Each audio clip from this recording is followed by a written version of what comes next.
लेकिन अमुक कहा का गोथाविन जे बाबन बेटा एक था हेरया हैरा कि नहीं हैरा हैरा ने तो हेरन करता कहना पड़े कि गुरु जीवन में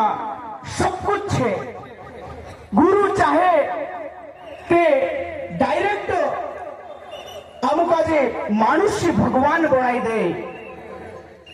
काकी वार लो ज्ञान आई जे भगवान बन गयु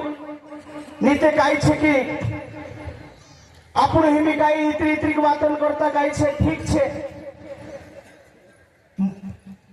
मोद मोद इंसान बुद्धि का जे भ्रष्ट कर दे ते मुहड़ू ऊपर रहे के कोसू रहे कौ मीडिया रहे कि नहीं रहे हाथा में मुहड़ू रहे कौ मीडिया रहे ने दसू पड़े तो शू छिंद्रा ऊपर तो रही जाए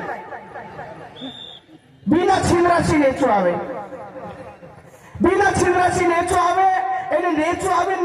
मुई भरी धूल ली ले मन पीड़ी भी तो हसुत करे थोड़क पी ले तो छिंद्रा वाइटे रही जाए